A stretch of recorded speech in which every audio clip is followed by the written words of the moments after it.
Hola amigos.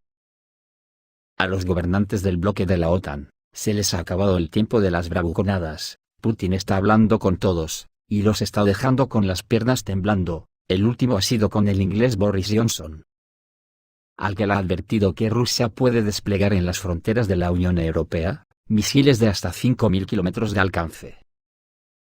En estos momentos la pregunta resuena en todas las cancillerías: ¿invadirá Putin Ucrania? Eso nadie lo puede saber, pero sí que podemos observar las señales y las circunstancias que nos han puesto a las puertas de esta guerra. La OTAN lleva desde la invasión de Rusia en 1941, queriendo desmembrar la Unión Soviética. No lo ha conseguido ni con la colaboración de los sectores neoliberales rusos, que desfalcaron Rusia en la época de Gorbachev y Boris Yeltsin, y hoy siguen todavía intentando lo mismo. Pero Putin parece decidido a impedirlo con la ayuda de su pueblo, porque al parecer ya está harto de Occidente y cree que ya ha llegado la hora de la verdad, la hora de terminar con las amenazas de la OTAN de una vez por todas. Amenazas tanto militares como de bravuconadas, y lleva años preparándose para este momento que al parecer ya ha llegado. Él conoce la debilidad actual del bloque occidental, y lleva años preparándose para la guerra. Hoy vamos a analizar algunas señales que indican que la guerra es inevitable si la OTAN no cambia radicalmente, y para la que Rusia ya está preparada. A finales de noviembre de 2017, el presidente Putin recibió una información impactante de sus servicios secretos en Arabia Saudita, que revelaron un plan Bill de Estados Unidos, para mantener todo el Oriente Medio envuelto en guerra durante los próximos 30 años. Después de esto, en esas fechas de noviembre, en una reunión con militares en Sochi, hizo un llamamiento a la nación para advertir a las empresas rusas de que deben estar listas para pasar a la producción bélica en cualquier momento. Dijo que las empresas rusas deberían estar preparadas para pasar a la producción masiva de armamento adaptado a las necesidades militares en cualquier momento.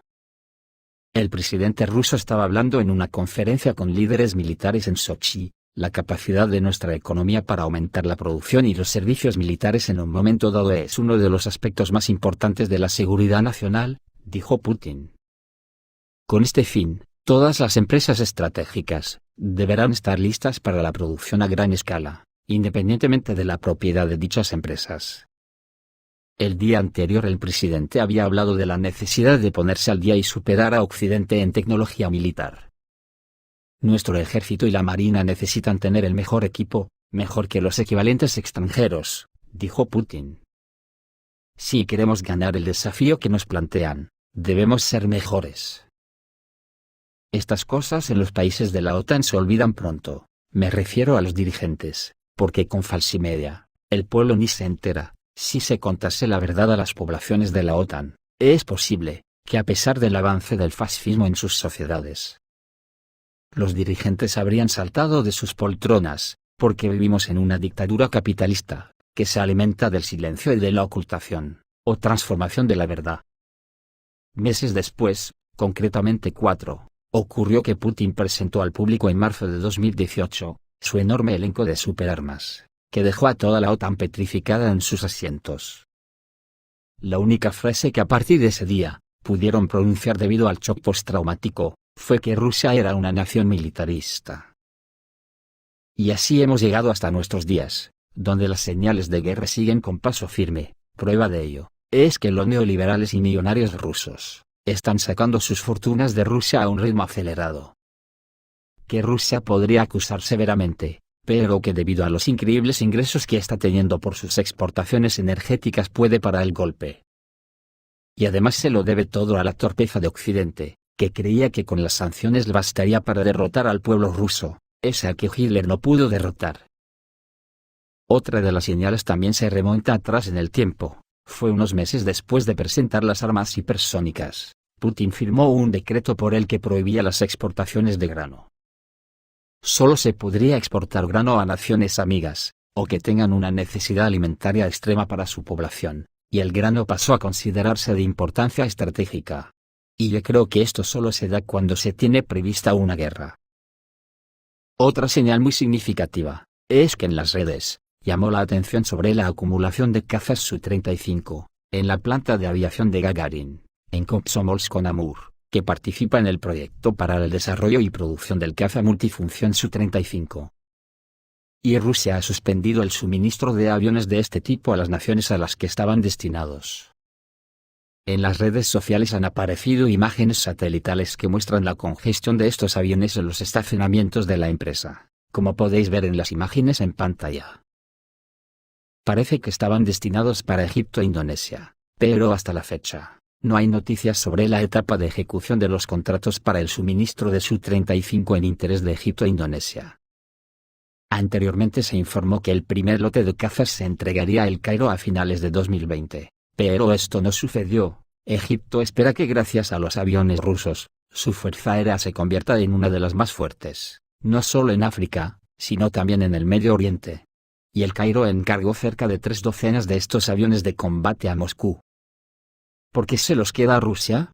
Según la revista estadounidense National Interest, en un hipotético choque militar entre Rusia y la OTAN, el Su-35 se convertirá en el avión de combate más peligroso de la Federación Rusa para cualquier avión de la OTAN. Dicen que el que avisa no es traidor, y ante esto, parece que Putin está advirtiendo a los líderes de la OTAN en persona, que el tiempo de la cordura se les agota. Y ya podemos observar algunas señales, por ejemplo. Biden reveló que le dijo al presidente ruso Vladimir Putin durante su videoconferencia, que Estados Unidos enviará tropas a países de la OTAN, y no a Ucrania, en caso de invasión rusa, y que Washington enviará sus tropas a los 9 estados de Bucarest. Por lo que se ve, alguien le hablaría a Biden de la Gran Rumanía. Se le preguntó al jefe de Estado por qué decidió abandonar la idea de desplegar fuerzas estadounidenses en Ucrania en caso de invasión rusa. Eso nunca ha estado sobre la mesa, respondió el presidente de Estados Unidos. Y Biden reveló que le dijo al presidente ruso Vladimir Putin durante su videoconferencia, que en caso de la invasión, Washington enviará sus tropas a los 9 estados de Bucarest. Bulgaria, Hungría, Letonia, Lituania, Polonia, Rumanía, Eslovaquia, República Checa, y Estonia. Descubriremos que es necesario que tengamos que enviar más tropas estadounidenses y de la OTAN al flanco oriental, a todos esos países de la OTAN donde tenemos la obligación sagrada de defenderlos contra cualquier ataque de Rusia, agregó Biden. Agregó que Estados Unidos continuará brindando capacidades de defensa al pueblo ucraniano, sin dar más detalles. Y le dejé absolutamente claro al presidente Putin, que si actúa sobre Ucrania, las consecuencias económicas para su economía serán devastadoras. El impacto de todo eso en Rusia y su actitud, hará que en el resto del mundo, la visión de Rusia cambiaría notablemente, y pagará un precio terrible, terminó diciendo un Biden en lo que parece más bien una ensoñación suya, después de que la famosa Conferencia por la Democracia ha sido un fracaso insustancial. Otro al que ha advertido Putin ha sido a Boris Johnson. El presidente de Rusia le dijo al primer ministro del Reino Unido que la expansión de actividades de la OTAN en Ucrania amenaza la seguridad nacional de Rusia. El mandatario ruso, Vladimir Putin, en una conversación telefónica sostenida el lunes 13 de diciembre, con el primer ministro británico, Boris Johnson, puso de relieve que los miembros de la OTAN están amenazando a Rusia al expandir las actividades en Ucrania. Vladimir Putin proporcionó un resumen detallado de su evaluación principal de la situación actual en Ucrania, y subrayó que todo esto está sucediendo en el contexto de una expansión militar activa en el territorio de Ucrania por parte de los países de la OTAN. Lo que crea una amenaza directa a la seguridad de Rusia, informó el Kremlin sobre la llamada de Putin a Johnson. Y aquí sí que se puede observar que Putin no va de broma, y hace oficial y pública su conversación con el mandatario inglés. A su vez, el primer ministro británico reiteró el compromiso de Londres con la integridad territorial y la soberanía de Ucrania, y advirtió que cualquier acción desestabilizadora sería un error estratégico que tendría consecuencias significativas, amenazó el primer ministro británico. Añadió el comunicado que Johnson expresó la profunda preocupación del Reino Unido por la acumulación de fuerzas rusas en la frontera de Ucrania. No obstante, destacó la importancia de trabajar a través de canales diplomáticos para reducir las tensiones e identificar soluciones duraderas. Algo que a mí me suena al clásico neoliberal ese, de, dialoguemos para entendernos, siempre que se haga lo que yo digo. ¿Provocarán las tensiones una guerra de OTAN con Rusia? Esta conversación tuvo lugar mientras la tensión se cuece a fuego lento entre Rusia y Ucrania, con advertencias, amenazas, y acumulación de fuerzas en las fronteras de ambos lados. Por su parte, Moscú ha negado que se esté preparando para una invasión y ha acusado al gobierno de Kiev de avivar las tensiones en la región, mediante el despliegue de nuevas armas. Además, defiende que el traslado de fuerzas en su territorio fronterizo está relacionado con la necesidad de defensa y disuasión ante la amenaza de un posible ataque por parte de Ucrania, con la ayuda de la OTAN. Y Putin le dejó claro que Rusia no teme a la OTAN. Las tensiones entre Kiev y Moscú se remontan a 2014. A raíz de la anexión de la estratégica península de Crimea a Rusia, como fruto de un referéndum en el que más del 96% de sus habitantes votó a favor de dejar de ser parte de Ucrania para adherirse a la Federación Rusa. Esto es todo amigos, reciban un saludo.